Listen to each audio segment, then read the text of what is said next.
back to the Team Gullit YouTube channel. My name is Renzo and today we've got a brand new video for you guys. And I just want to share first that last weekend was the European qualifier and Levi and Dani did get top 6. Levi even got top 3. So I just want to share that with you guys that we're very happy here at the Team Gullit office. But we've got obviously a new tutorial for you guys, which is going to be how to apply pressure on your opponent. And like always, I want to say sit back, relax, and enjoy. Applying pressure to your opponent. It is able to pressure your opponent in 3 different ways is what we think is the most important in FIFA 21. So starting off first, we have a constant pressure tactic. Constant pressure is very effective, but it only is really effective for a short amount of time. So let's say the last 30 minutes or the last 10 minutes that you're behind, or if you're feeling a bit frisky, you could start off with this. But constant pressure is literally what it's called, constant pressure. Your team will always be pressing your opponent. So these tactics, this is used in a narrow formation, so the offensive width is on 1. Try this out if you want, but constant pressure is also very effective with 3 at the back if you're down in the last couple minutes. But if you want to use this as kind of a regular tactic that you're not too vulnerable at the back, then you can definitely do this in a 4-1-2-1-2 or 4-3-1-2. Just take a look at one of the formation guys that we have on the 4-1-2-1-2, for example, and stick constant pressure on that one, or just take over this one that we had here. But constant pressure, what is the the exact benefit of having constant pressure as your tactic? It is literally that constantly every player that is like around the ball or around someone will be, how do you say it, like hungry to get the ball. You see here, this is Michael Owen being completely surrounded by 2 midfielders and 1 defender that will actually be in kind of the defensive positioning, because they will be trying to get the ball off him. And I don't really know how to explain this properly, but you can feel it when you have pressure on. Your players are more defensively aware, so once you select them or once they get close to the ball, they will try to get it. And that is so good about constant pressure, because those 3 players, like, it didn't really matter which one of them would have been able to get the ball, but either one of those 3 guys would have gotten the ball. And like you can see here as well, it is just the constant pressure. It cuts some passing lanes, and here Bruno Fernandes, this is manual, but like every other passing lane was covered, so the guy tried to turn away, and that's where you get the ability to predict his turning away from the man that you are controlling to get the ball.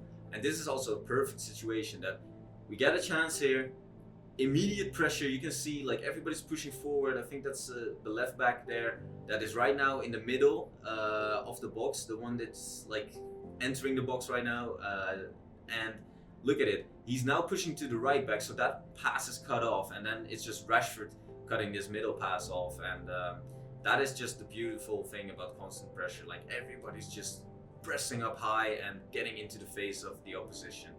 And here one more example, you just see everybody's flying forward, he messes up, and we instantly get forward with a fast build up and just score an easy goal just like that.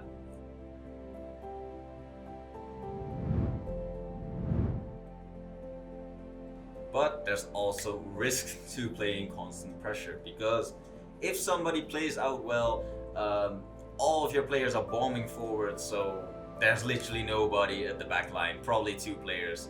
And as you can see here, it was very, very quickly that we conceded a goal. From this possession loss, you can see everybody's moving forward. Like the fullbacks will most likely press inside, so there's usually space down the wing for the opposition.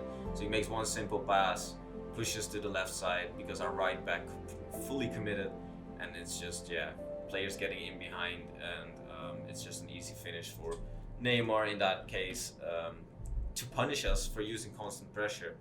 And that is one thing that you have to be aware of, that your backline will be very open when playing this formation, so it's a bit risky. So I'd recommend you use this if you're down only.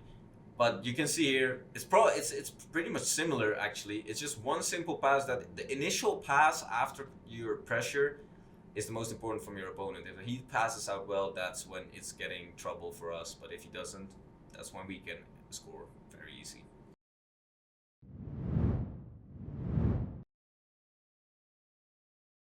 So a little bit different to constant pressure is the press after possession loss tactic.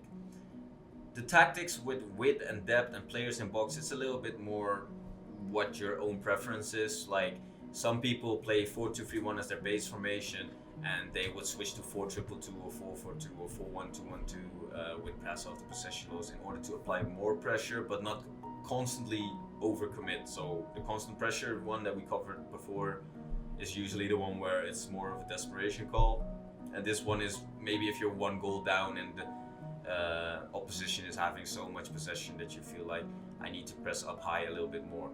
Because what you're going to see here with the press after possession loss is for like constantly 5 seconds after you lose possession, it should be 7 seconds to be precisely.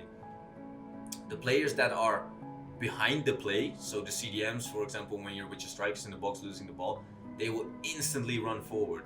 And this is what I mean, like Blanc now is like literally in Kaka's back, and the only thing that he could do is make a first touch pass to like his wing back, but he is not able to go forward easily. Here you can see one pass forward, Lam is already there. So that is when you recover possession in such a dangerous area that you can literally just get goals so easily, and it's a very effective formation to just play for like maybe 10 to 15 minutes in order to just completely surprise your opponent, which is actually very good to do sometimes in like mid-second half or something. Because look here, Lam is just instantly in there getting the ball. And the last thing that we'd like to cover in order to apply pressure to your opponent is using the tactical pressure that we like to call it. It's using the D-pad with the team press function. And I'd like to say, first of all, these clips were before the patch, but you can still see the patterns of the D-pad team press tactic. But after the patch, the D-pad pressure takes like 5 seconds in game in order to activate. So in this case, when we hit it right now, the team press will be active in like 2 or 3 seconds after the game is developing. But here you can see constantly, like we recover here manually the ball, but in the next example, if you press it, immediately the players would put pressure on, and that it was very like here, Kleiber is just instantly in there. And what you should be doing right now with team press then, like to activate it, is to kind of predict the situation. So if your keeper or if your opposition has the ball in his hands with the keeper, you could already activate it. So when he kicks the ball, your team is going to apply pressure. Even with a goal kick, a free kick, like during their standing still position, you could actually activate team press. So when they actually play the ball, that's when your team is going to be pressing very high. But as you can see here, it can also go wrong very easily. Because it's easy to play out of team press if somebody plays a ball through the middle forward in a position which isn't getting covered in time. Then it's just play on and he's in on goal. But these are the most effective tactics, guys. So I hope you guys enjoyed this video and can take some learning of these different tactics in order to apply pressure to your opponent, because it is a very, very important thing to do in getting your W's in FIFA 21. Because if somebody is playing better or having more possession against you, you have to surprise them by applying pressure. I'd like to thank you all for watching, and my name is Renzo, and I'll see you in the next video. Ciao, ciao.